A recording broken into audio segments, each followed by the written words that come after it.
The arrival of Daniel Whitmore. In the heart of New York City, where towering skyscrapers loomed over streets teeming with people, a new restaurant was making waves among the elite.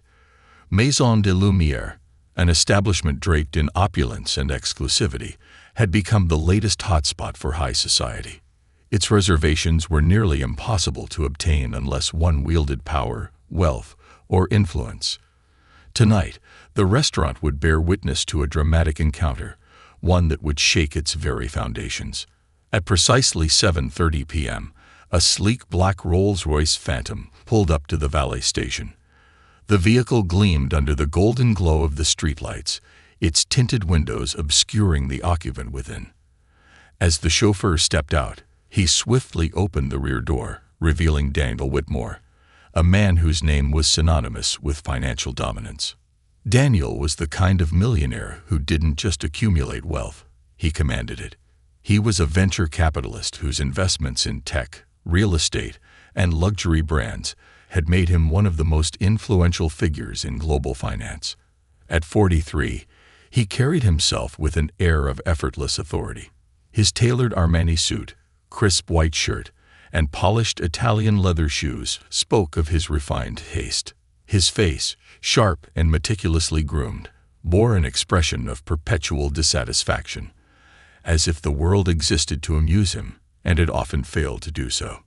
Two bodyguards trailed him at a discreet distance, their silent presence a testament to the kind of circles Daniel moved in. His entrance was met with immediate deference. The maitre d', a seasoned professional named Leonard, recognized him instantly. "Mr. Whitmore," Leonard greeted with a polished smile. "A pleasure to have you dine with us this evening." Daniel barely spared him a glance. "Is my table ready?" "Of course, sir," Leonard responded, gesturing toward the main dining area. "Your private booth awaits." The restaurant was a marvel of modern luxury. Crystal chandeliers hung above velvet-lined booths. Gold accents gleamed from the marble bar, and soft jazz drifted from hidden speakers. Every aspect of Maison de Lumière was designed to cater to those who could afford perfection. As Daniel strode toward his seat, he felt the familiar hush that followed his presence. Other diners stole quick glances, some whispering in hushed admiration, others simply awed by his reputation. Being noticed was something Daniel had long since grown accustomed to. It was his birthright. Seated comfortably, he signaled for a waiter without even looking at the menu. A tall, thin man with neatly combed hair approached. "Good evening, sir. May I start you off with a drink?" The waiter inquired politely. "Scotch, Macallan 25, Daniel said without preamble. "Excellent choice, sir. Would you like it neat or with a single ice cube?" Daniel sighed as if the question was beneath him. "Neat, and be quick about it." As the waiter hurried away, Daniel pulled out his phone, scrolling through emails that contained numbers with too many zeros for the average person to comprehend. Investment opportunities, legal documents, acquisition proposals. His world was a chessboard, and he was always several moves ahead. Then a mistake was made. The sound of glass shattering snapped him from his thoughts. A gasp echoed from the nearby tables, and Daniel's gaze snapped up, locking onto the source of the disturbance. A waitress, young, dressed in the restaurant's crisp uniform, stood frozen, eyes wide in horror. At her feet lay the remnants of a broken glass, shards glistening on the polished floor. A tray teetered precariously in her trembling hands. Silence fell. Daniel's expression darkened. "Are you kidding me?" His voice cut through the air like a blade. The waitress, visibly mortified, scrambled to recover. I'm so sorry, sir. It was an accident." "An accident?" Daniel scoffed, standing abruptly. He stepped away from his seat, looking down at his now wet pant leg, the expensive fabric absorbing the spilled liquid. His voice dropped to a low growl, dripping with disdain. "Do you have any idea how much this suit costs? More than you make in an entire year, I guarantee it." The young woman, Emma Carter, according to her name tag, looked on the verge of tears. Her hands clenched at the edges of her tray, as she fought to maintain her composure. I can pay for the dry cleaning, sir," she whispered, her voice barely audible. Daniel let out a humorless laugh. "Dry cleaning? You think that's the issue here? Do you realize who you're talking to? Incompetence like this is unacceptable." Other diners looked away, some clearly uncomfortable, others merely relieved it wasn't them on the receiving end of Daniel's wrath. Emma's breath hitched. She had been working at Maison de Lumière for just over a month, having fought tooth and nail to land this job. It paid well enough that she could finally provide for her ailing mother and younger brother. Losing it now would be devastating. "I'm truly sorry, sir," she said, keeping her voice steady despite the lump forming in her throat. "I assure you, it won't happen again." Daniel exhaled sharply. "Damn right it won't. Because you're done here." He turned toward Leonard, the maitre d'. "Fire her. Immediately." Leonard hesitated. His smile had vanished, replaced by visible discomfort. "Mr. Whitmore, I understand your frustration, but perhaps we can handle this with—" Daniel's cold gaze snapped to him. "Do you value your job, Leonard? Because I have friends in high places. If you don't deal with this properly, I can make sure Maison de Lumière's reputation takes a hit it won't recover from." Emma inhaled sharply, the reality of her situation sinking in. This was it. The end of her job. The end of her stability. She clenched her hands into fists, her nails digging into her palms, all because she had made a mistake. Then, a voice rang out from behind them. Calm. Commanding. Final. "I think that decision is mine to make, Mr. Whitmore." The restaurant's owner had arrived. A hush fell over the dining area as every head turned toward the tall figure who had spoken. Dressed in an elegant charcoal suit, her presence radiated quiet authority. Her dark eyes, sharp with intelligence, locked onto Daniel with a gaze that froze the millionaire in place. For the first time that evening, Daniel Whitmore was at a loss for words. Because standing before him, the owner of Maison de Lumière, was someone he never expected to see again. And she had every reason to make him regret ever setting foot in her restaurant. The owner's revelation. A familiar face from the past. As the tension in Maison de Lumière thickened, Daniel Whitmore found himself frozen in an uncharacteristic moment of hesitation. The poised woman standing before him was Isabella Laurent, the mysterious and highly successful owner of the restaurant. But to Daniel, she was much more than that. She was the one person he never thought he would see again. For a brief moment, their eyes locked, and a flicker of something unreadable crossed Isabella's expression. Perhaps recognition, perhaps something deeper. But she concealed it quickly, maintaining the impenetrable mask that made her one of the most respected figures in the hospitality industry. Emma Carter, the humiliated waitress standing between them, looked from Isabella to Daniel in confusion. The room remained silent, the entire restaurant caught in the gravity of this unexpected confrontation. Isabella took a step forward, her composed elegance a stark contrast to Daniel's simmering rage.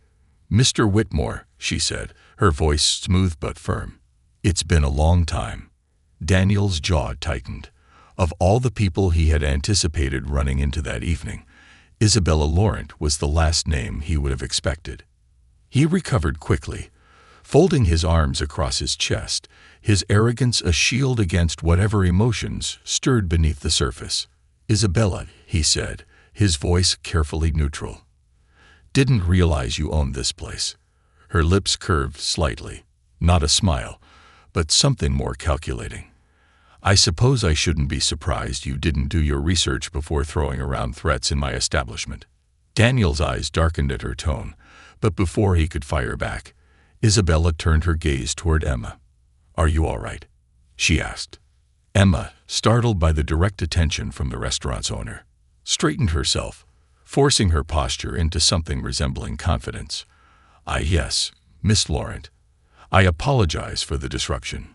Isabella's expression softened just a fraction. "There's no need to apologize." She then shifted her gaze back to Daniel, and her tone sharpened. "Especially not to you." A murmur rippled through the restaurant. It was rare for someone to stand up to Daniel Whitmore, rarer still for them to do it so openly. Daniel's lips pressed into a thin line. "I was just explaining to your staff that incompetence at this level is unacceptable," he said coolly. "If you value your business, you should take action." Isabella raised an eyebrow. "And you believe you're in a position to dictate how I run my business?" Daniel smirked. "I don't believe. I know. A single bad experience can ruin a restaurant's reputation, and I have enough connections to—" "Enough." Isabella's voice was sharp, cutting through his words like a blade. She took another step forward, now standing mere inches from him.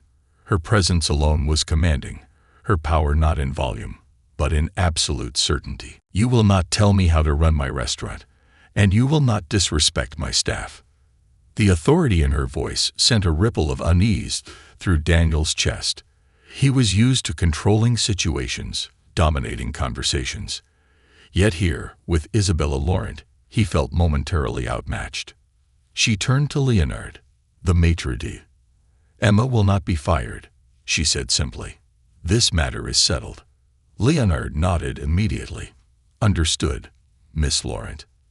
Emma exhaled a breath she didn't realize she had been holding. Relief flooded her face, but she remained quiet, afraid to say the wrong thing. Daniel, however, was not so easily silenced. His pride was already bruised, and the fact that Isabella had dismissed his demand so effortlessly only fueled his frustration. "You always did have a habit of undermining me," he muttered under his breath. Isabella's eyes narrowed slightly. "And you always did have a habit of thinking the world owed you something." That made Daniel's jaw tighten.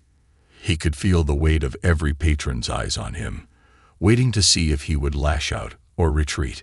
Finally, he exhaled, masking his irritation with forced amusement. "Fine. Have it your way. I suppose I'll have to take my business elsewhere." With that, he turned sharply and strode toward the exit, his bodyguards trailing behind him. The doors of Maison de Lumière swung open, and just like that, Daniel Whitmore was gone. The moment the doors shut behind him, a quiet hum of conversation resumed throughout the restaurant. Isabella turned back to Emma, who looked both relieved and stunned. "You handled yourself well," Isabella said gently. Emma hesitated. "Thank you, Miss Laurent. I really appreciate what you did." Isabella nodded. "Get back to work. You'll be fine." With that, she strode away, her heels clicking softly against the polished floor, leaving behind more questions than answers. Unfinished business. Outside, Daniel stepped onto the sidewalk, inhaling deeply. That hadn't gone the way he expected. Of all the people who could have owned Maison de Lumière, it just had to be Isabella Laurent. He ran a hand through his neatly styled hair, frustration simmering beneath his cool exterior. His mind reeled back to years ago, when their paths had last crossed. Back when Isabella had been someone entirely different, someone he had once undervalued, someone he had left behind. His phone buzzed in his pocket, pulling him from his thoughts. He pulled it out, glancing at the screen. A text from James Linton, one of his business associates. "James, heard about the restaurant incident. You should be careful. Isabella Laurent is not someone to make an enemy of." Daniel scoffed, typing back a quick response. "Daniel, she's already an enemy. But that doesn't mean I've lost this battle." He slid the phone back into his pocket, his mind already calculating his next move. This wasn't over. Not by a long shot. And deep down, Isabella knew it too. The past that haunts them. The unfinished chapter. Daniel Whitmore sat in the back of his Rolls-Royce Phantom, staring out at the illuminated skyline of New York City. The city's heartbeat pulsed beneath him, cars weaving through the streets, neon lights flashing, and people bustling about their lives. But his mind wasn't in the present. It was stuck in the past. The name Isabella Laurent was not just an annoyance or a failed business interaction. It was a ghost from a time Daniel had long buried. Seeing her again, standing with such authority, commanding respect, defying him, had stirred something inside him. something he didn't want to acknowledge. "Sir," his driver interrupted his thoughts, "shall I take you home or to the office?" Daniel exhaled sharply. He wanted to say home, but the idea of sitting alone in his penthouse, stewing in memories, was unappealing. Instead, he pulled out his phone. "Take me to Blackwood Lounge," he said. The driver nodded, and the car smoothly merged onto the main avenue. A shared history. Years ago, Isabella Laurent had been nobody, or at least that was what Daniel had thought at the time. Back when he was still an ambitious entrepreneur clawing his way to the top, Isabella had been his personal assistant. Brilliant, sharp, incredibly hardworking. She had an eye for detail and an ability to navigate his world of high-stakes deals and ruthless business maneuvers with a quiet, razor-sharp efficiency. For nearly 3 years, she had been by his side, handling negotiations, scheduling important meetings, and even putting out PR fires on his behalf. He had trusted her more than most, relying on her to smooth out every wrinkle in his empire. But he had made one mistake. He had assumed she was just an assistant, that she would always be there, cleaning up his messes while he took the credit, that she would continue to fade into the background while he climbed higher. What he hadn't seen, what he had refused to see, was that Isabella was never meant to stay in his shadow. The night everything changed. Daniel remembered the night she left. The memory came back so vividly, it was like a movie playing in his mind. It had been late, past midnight, in the sleek, glass-walled office of Whitmore Capital. The entire floor had been empty, except for the two of them. Isabella had been sitting at her desk, her usual neat, polished demeanor intact, but there had been something different in her expression that night. She had placed an envelope on his desk. He had barely looked up from his laptop. "What's this?" he had asked, distracted. "My resignation," she had replied evenly. That had made him look. He had laughed, thinking it was a joke, but when he met her eyes, he had seen the steel in them, the quiet finality. "You're serious," he had said, his amusement fading. "Yes." He had frowned. "Isabella, if this is about the raise, we can talk." "This isn't about money, Daniel," she had interrupted, her voice controlled but firm. "This is about respect, about value, and you don't see mine." That had stung. He had leaned back in his chair, regarding her like she was a puzzle he couldn't quite solve. "So what, you think you can do better than this? You think you can just walk away?" "I know I can do better," she had said, and there had been no hesitation in her voice. And then she had walked out of his office, leaving him with nothing but the envelope and the lingering feeling that he had just lost something important. At the time, he had shrugged it off. Assistants came and went. She was replaceable. He had barely given it another thought. Until she became Isabella Laurent. Until she built a hospitality empire from the ground up. Until she stood before him tonight, in her restaurant, looking him in the eye and proving that she had never needed him. Blackwood Lounge, a deal in the dark. Daniel's car pulled up to Blackwood Lounge, a high-end private club frequented by business tycoons and media moguls. It was the kind of place where multi-million-dollar deals were made over expensive whiskey and whispered conversations. As he stepped inside, the atmosphere was thick with cigar smoke and low jazz music. A waiter immediately approached, leading him to an exclusive VIP section. Waiting for him at the private booth was James Linton, a longtime associate and fellow investor. "Daniel," James greeted him, raising his glass. "Heard about the little incident at Maison de Lumière." Daniel slid into the seat opposite him, signaling the waiter for a drink. "News travels fast," he muttered. James smirked, "especially when it involves you and an old acquaintance." Daniel bristled. "We were never acquainted. She was my assistant."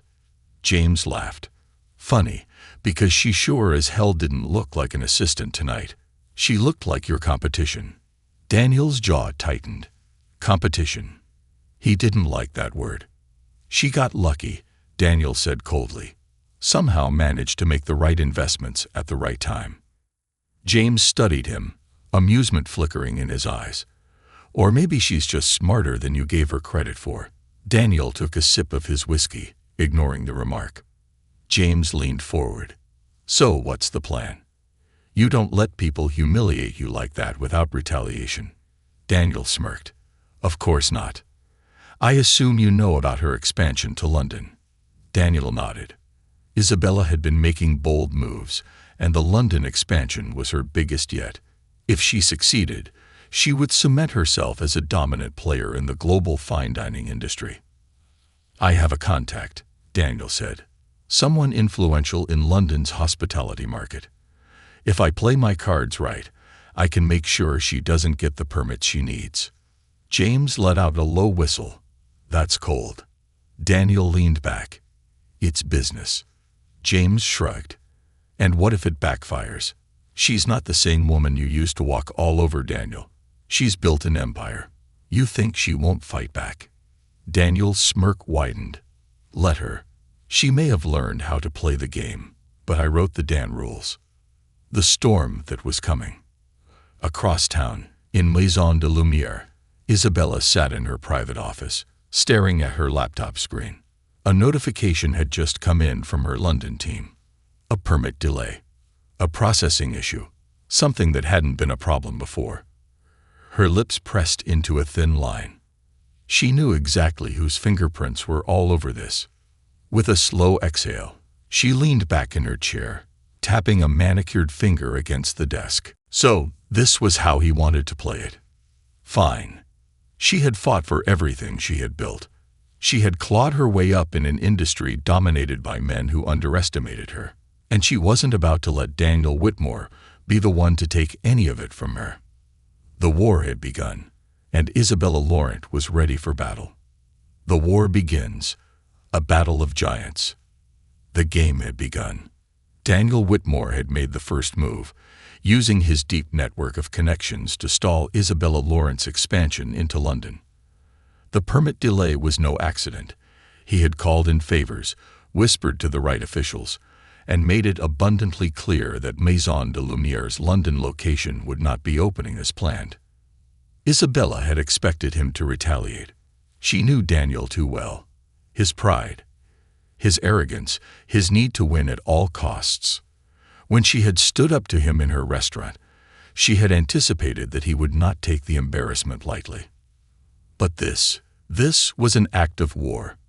Sitting in her penthouse office, Isabella leaned back in her chair, the dim city lights of New York reflecting against the floor-to-ceiling windows behind her. In front of her, her laptop screen displayed a report from her London legal team. Regrettably, Miss Laurent, your permit request is currently under review. Some officials have raised concerns regarding zoning laws and environmental regulations.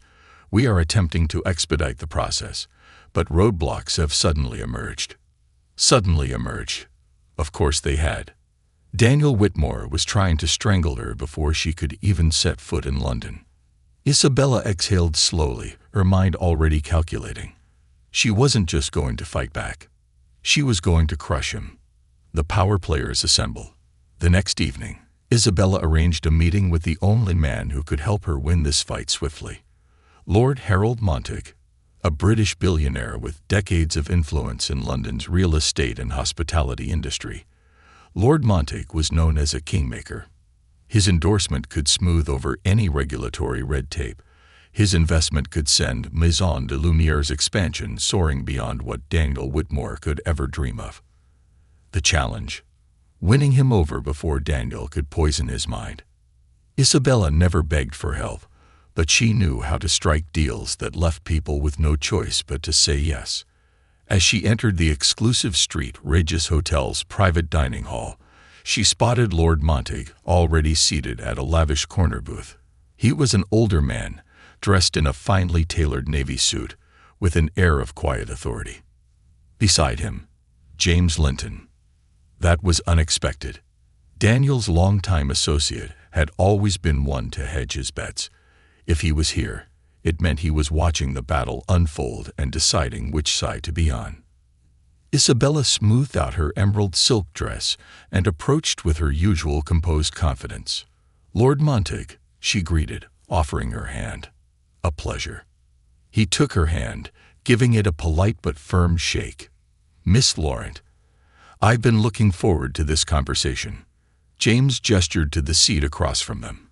"Isabella, always a delight to see you, though I hear you've made quite the enemy out of Daniel." Isabella slid into the chair, her smile unwavering. "That would imply that Daniel is an opponent worth my concern." James chuckled. A bold statement. Lord Montague's sharp blue eyes studied her. "I understand you've encountered difficulties with your London expansion." "More than difficulties," Isabella replied smoothly. "Deliberate sabotage."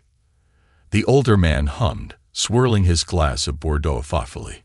"I assume you're here because you want me to clear the way." She met his gaze without flinching. "No, I'm here because you need to be ahead of the curve in the hospitality industry, and investing in me will do exactly that." James smirked. "Clever." Lord Montague rested his elbow on the table, interlacing his fingers. "And what exactly do I gain from this investment, Miss Laurent?" Isabella leaned forward slightly. "First, access to a global hospitality brand that is redefining fine dining. A direct stake in the most anticipated restaurant expansion of the year. And the satisfaction of shutting down Daniel Whitmore before he sinks his claws any deeper into your city." Montague chuckled at that, but James merely raised an eyebrow. "You're asking him to pick a side, Isabella." She smiled. "I'm giving him the opportunity to pick the winning side." Lord Montague considered her words for a long moment. Then he nodded slowly. "I'll make some calls." Isabella didn't relax yet. She wasn't done. "And one more thing," she added. "If Daniel so much as breathes near this deal, I need you to block him out of it completely." Lord Montague's brow lifted slightly. "Now that is an ambitious request." "Ambition is how I got here," Isabella replied, her voice cool. Montague exhaled through his nose, then took a sip of his wine before setting it down with finality. "Done." James let out a low whistle. "Well, that's going to sting." Isabella only smiled. "Let it."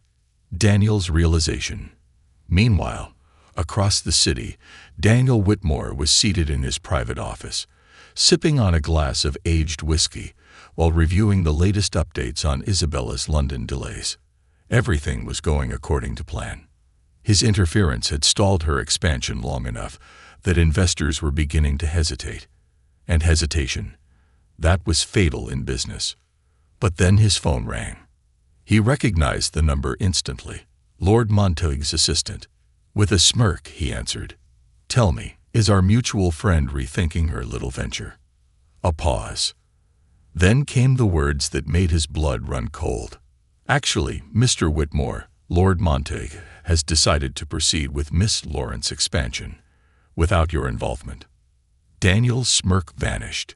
His grip on the glass tightened. "What?" His voice was ice. "Miss Laurent secured full investment and support, effective immediately. Lord Montague has also withdrawn any potential future partnerships with Whitmore Enterprises." The line went dead. Daniel sat there, his expression darkening. He had underestimated her, again. And now she had just outplayed him on his own chessboard. The fallout. The very next morning, headlines in hospitality and finance magazines were already buzzing. Isabella Laurent CQREs Major BACKANG for London expansion, while Daniel Whitmore CFFERs a stunning setback. Whitmore Enterprises shut out of AXTLU's the London deal. The rise of MAASONDLUMIAR. Daniel Whitmore sat in his penthouse, watching the stock market tickers scroll across the screen. His investment firm was still powerful, his assets still vast, but his name was no longer invincible. Isabella Laurent had proven that she was not just a former assistant. She was his equal, and perhaps in this industry, she might even be better. But if she thought this was over, She was wrong, because Daniel Whitmore did not lose. He regrouped. And next time, he wouldn't just play defense. He would go for the kill. Retaliation and reckoning. The cost of war. Daniel Whitmore had been outmaneuvered, and he knew it. Sitting in his penthouse, his mind churned as he stared at the flashing cityscape beyond the floor-to-ceiling windows. His empire was vast, his power undeniable, but one miscalculation had cost him dearly. Isabella Laurent had made her move first. She had cut him out of the London deal before he could tighten his grip on it. Lord Monte had been his failsafe, his gateway into European expansion. But now, the door was slammed in his face. His jaw clenched, his fingers tightening around the crystal tumbler of whiskey in his hand. The liquor burned down his throat, but it wasn't enough to dull his anger. A notification lit up his phone. James Linton. You underestimated her. Daniel let out a bitter chuckle. No kidding. He had underestimated Isabella once before years ago, when she had been nothing but his assistant. Now, she had not only equaled him in power, she had turned the board against him. But this wasn't over. Not by a long shot. He tapped a number into his phone and pressed it to his ear. After 2 rings, a voice answered. Mr. Whitmore, came the clipped, professional voice of Alex Carter, his personal legal strategist. I assume this is urgent. Daniel took a slow breath, controlling the simmering rage in his tone. Tell me everything we have on Isabella Laurent's business. I want weaknesses, exploitable ones. Alex hesitated for only a moment before responding. Maison de Lumière is solid, but she's investing heavily into her expansion. She's leveraged, heavily. A delayed launch could set her back significantly. Daniel smirked. So if we increase the pressure on her supply chain, we might force her into overextending. It's possible, Alex admitted. Her London expansion depends on high-profile suppliers and partnerships. Disrupting those relationships could be effective. Daniel swirled the whiskey in his glass, a new plan forming in his mind. Then let's do it. What's your next move? Daniel's smirk was cold. I'm going to teach Isabella Laurent that winning one battle doesn't mean you win the war. The sabotage begins. Over the next 3 weeks, Daniel moved like a shadow, pulling strings behind the scenes to sabotage Isabella's London launch. Step 1. Cutting off suppliers. He reached out to high-end restaurant suppliers, particularly those that sourced the exclusive ingredients Isabella prided herself on. Maison de Lumière was renowned for its impeccable quality. French truffles, imported Japanese wagyu, and rare seafood from private fisheries. Daniel leveraged his connections in global logistics to suddenly make these ingredients unavailable to Isabella's restaurant. Import licenses delayed. Customs processing. Errors appeared in the paperwork. Distributors offered better deals to work exclusively with Whitmore Enterprises. By the end of the 2nd week, Maison de Lumière's supply chain was strained. Step 2. The Whisper Campaign. Daniel knew the power of perception. Through his PR contacts, he quietly began feeding rumors into hospitality circles. Laurent's expansion is built on shaky ground. Her investors are reconsidering. Her restaurant isn't as exclusive as it seems. Gossip spread like wildfire, reaching journalists and food critics. The press started asking questions, doubting whether Maison de Lumière could maintain its elite reputation while scaling globally. Step 3. The financial squeeze. Daniel's final move was subtle but brutal. He contacted several major investors in the luxury dining sector, offering lucrative partnerships, but under one condition. They had to pull out of Isabella's London deal. Some hesitated. Others saw profit over loyalty and took the offer. By the 3rd week, several key investors had withdrawn from the expansion project. The London location, which had once seemed unstoppable, was now on the brink of collapse before it even opened. The breaking point. Inside her private office at Maison de Lumière, Isabella Laurent was reviewing the latest reports with narrowed eyes. A crisis was unfolding, and she knew exactly who was behind it. Her assistant, Elena Foster, placed a thick folder on the desk. "It's bad," she admitted. "Suppliers are backing out. Investors are hesitating. And the press. Well, the press is eating it up." Isabella took a deep breath. "How much time do we have?" 2 months before launch. If things don't stabilize soon, the London expansion could be delayed indefinitely. Or worse, cancelled. Isabella closed her eyes for a brief moment, steadying herself. Daniel had played his hand. She should have known he wouldn't simply accept defeat. He never did. Elena hesitated before adding, "And there's one more thing." James Linton called. That made Isabella pause. "What did he say?" "He wants to meet.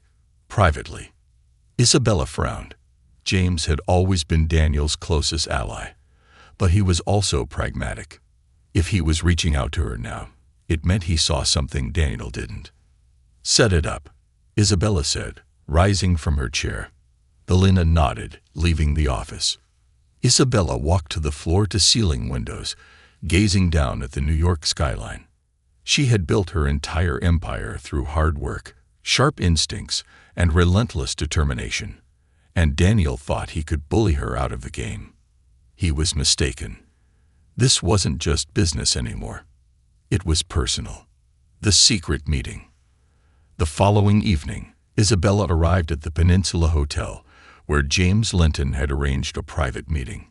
She stepped into the candlelit rooftop bar, scanning the room until she spotted him. James stood as she approached, his expression unreadable. "Isabella." She took a seat across from him.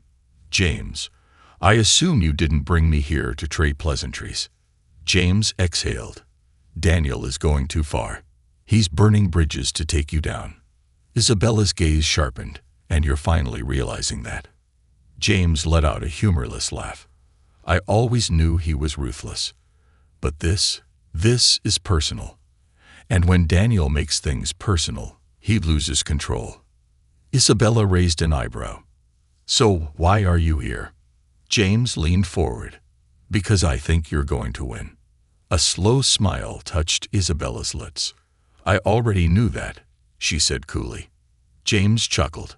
"Fair enough. But if you want to strike back, I can give you something that'll end this war for good." She tilted her head. "And what would that be?" James took out his phone and slid it across the table. On the screen was an email thread, one that connected Daniel Whitmore to several questionable business dealings. Deals that, if exposed, could shatter his credibility. Isabella's fingers tapped against her glass, considering her next move.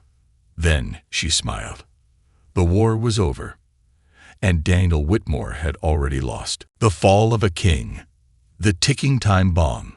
For the first time in years, Daniel Whitmore felt something foreign. Not just frustration, not just anger, but a deep, gnawing sense of loss. He sat in his penthouse office, staring at the reports in front of him. The numbers still looked good. His empire wasn't crumbling. Yet. But something had shifted. He could feel it in the way his business partners spoke to him, in the sudden hesitations when deals that should have been easy were suddenly under review. People were watching him differently, and Daniel knew why. Isabella Laurent. She wasn't just playing defense anymore. She was coming for him.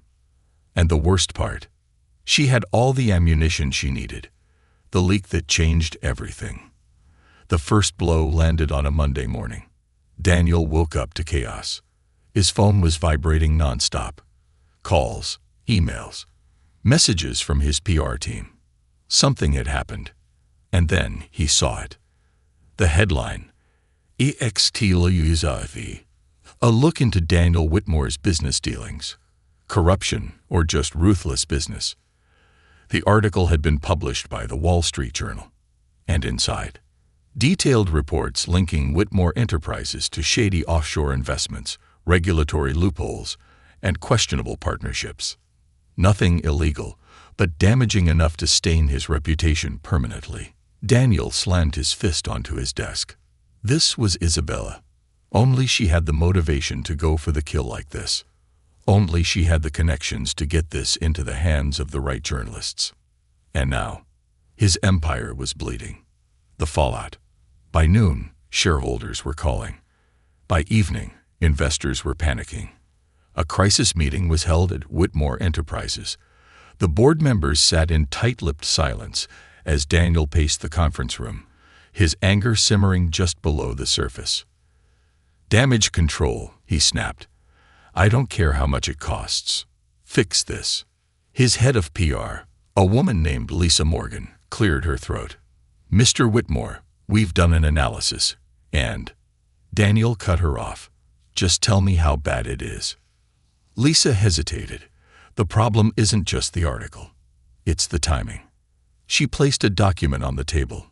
"You were in the middle of negotiating a major acquisition deal with the investors in Singapore." Daniel already knew this. It was supposed to be his next big win, a billion-dollar venture that would expand Whitmore Enterprises into the Asian market. Lisa took a deep breath. "They've backed out." Daniel froze. "What?" His voice was deadly quiet. Lisa swallowed. "They don't want to be associated with controversy." Silence fell over the room. Daniel could feel his control slipping. He had spent years crafting his image as an untouchable powerhouse. But now, people saw weakness. And in the world of high finance, weakness was a death sentence. The woman who won. That night, Isabella Lawrence sat in her private dining room at Maison de Lumière, a glass of fine Bordeaux in her hand. Her assistant, Elena, stood beside her, scrolling through her tablet. "It's everywhere," Elena murmured. "Financial networks are dissecting the article.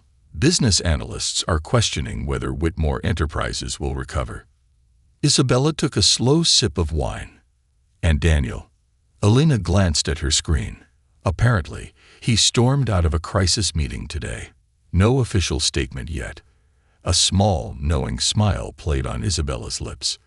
"He won't go down quietly." Elena nodded. "Should we prepare for retaliation?"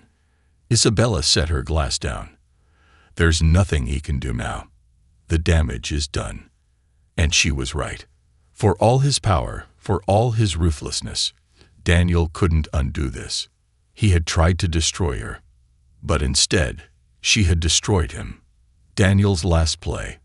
3 days later, Daniel sat alone in a private bar, whiskey glass in hand, his once unshakable confidence flickering. For the first time in his career, he was facing real consequences. For the first time, he wasn't in control. And the worst part, the woman who had once worked for him, the woman he had dismissed, undervalued, underestimated, had been the one to bring him to his knees. His phone buzzed. A message from James Linton. "Meet me at the office. We need to talk." Daniel downed the rest of his whiskey and stood. If Isabella thought this was over, she was wrong. Because Daniel Whitmore wasn't finished. Not yet. The final reckoning. The last stand. The empire Daniel Whitmore had spent years building was crumbling. The article exposing his questionable business dealings had sent shockwaves through Whitmore Enterprises. Investors were pulling out. Partners were hesitant. His name, once synonymous with untouchable power, was now being whispered about in boardrooms and high society circles with an air of uncertainty. But if there was one thing Daniel Whitmore refused to do, it was lose. That's why, at 11:45 p.m., he walked into his private office, where James Linton was already waiting. James looked up from the glass of whiskey in his hand, eyes heavy with something close to pity. Daniel hated that look. "You're late," James murmured, swirling the amber liquid in his glass. Daniel ignored the comment and sank into the chair across from him. His movements were deliberate, but there was an edge to them, like a man who knew his time was running out. He steepled his fingers, voice clipped. "Tell me you have something useful." James exhaled. "Depends on what you consider useful." Daniel's jaw tightened. He wasn't in the mood for riddles. "Cut the bullshit, James." James studied him carefully before finally speaking. "I've been talking to people. The consensus is this: you're bleeding. Daniel already knew that, but hearing it from someone he trusted made it sting even more. James continued, "Your company won't collapse overnight. You still have assets, contracts. But your reputation." He shook his head. "That's another story." Daniel leaned forward, his eyes burning. "So what do I do?" James hesitated. "You could walk away." Daniel laughed coldly. "Walk away? Not a chance." "I don't run, James," he said, his voice low and lethal. James sighed. "Then you fight. But to fight, you need a win." Daniel's fingers drummed against the polished wood desk. A win. Something big enough to make people forget the scandal. Something powerful enough to remind the world exactly who the hell he was. And then, like lightning striking, the answer came to him. His gaze sharpened. "The London expansion," he murmured. James frowned. "Isabella's. You're already locked out of it." Daniel smirked. "Then I'll just take it from her." James sat back, skepticism flickering across his face. "You think you can still take her down after everything?" Daniel's eyes darkened. "She won the battle, James." He downed the last of his whiskey, setting the glass down with a quiet finality. "But the war isn't over." The plan to break Isabella. While Isabella Laurent had managed to cut Daniel out of her London expansion, she wasn't in the clear yet. Her restaurant's launch was still 2 months away. And in that time, Daniel was going to make sure she suffered. He made 3 moves. Move number 1. The real estate trap. Through his network of powerful real estate moguls, Daniel uncovered something interesting. The London building Isabella had leased for her restaurant. It sat on land that was partially owned by a group of European investors. Investors who, until now, had remained neutral in the battle between Daniel and Isabella. So Daniel made them an offer they couldn't refuse. With the right amount of pressure and the right amount of money, he bought out their shares of the property. This meant that technically, he now had partial ownership of the land where Isabella's restaurant was supposed to open. And that gave him leverage. Move number 2. The licensing nightmare. Next, Daniel targeted her permits. He pulled strings with key officials, making sure that every permit and regulatory process for Isabella's expansion suddenly became a bureaucratic nightmare. Health inspections, delayed. Liquor license, pending further review. Building renovations, flagged for additional safety evaluations. By the end of the first month, Isabella's team was drowning in red tape. Move number 3. The investor play. The final, and most brutal, move was attacking her investors. Daniel knew that money dictated loyalty. So he reached out to several of Isabella's backers, offering them a better deal. His message was clear. "Pull out of Isabella's project and invest in my next venture, and I'll triple your returns." Some investors resisted. Others, they hesitated. And that was enough. Because in the world of high finance, even a little uncertainty could be devastating. The moment of confrontation. 1 month later, Isabella stormed into Daniel's office. She didn't bother knocking. She kicked the door open, heels clicking against the marble floor as she walked straight up to his desk. Daniel was expecting her. He leaned back in his chair, smirking.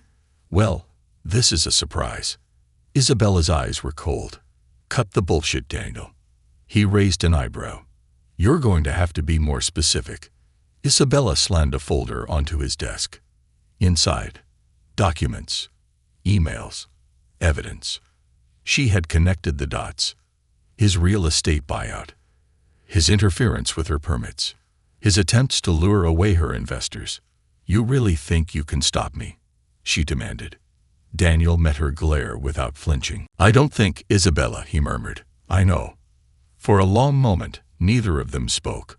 The tension was thick, charged with years of history, rivalry, and something dangerously close to attraction. Then Isabella did something unexpected. She laughed. Not a soft laugh. A sharp, knowing laugh. Daniel frowned.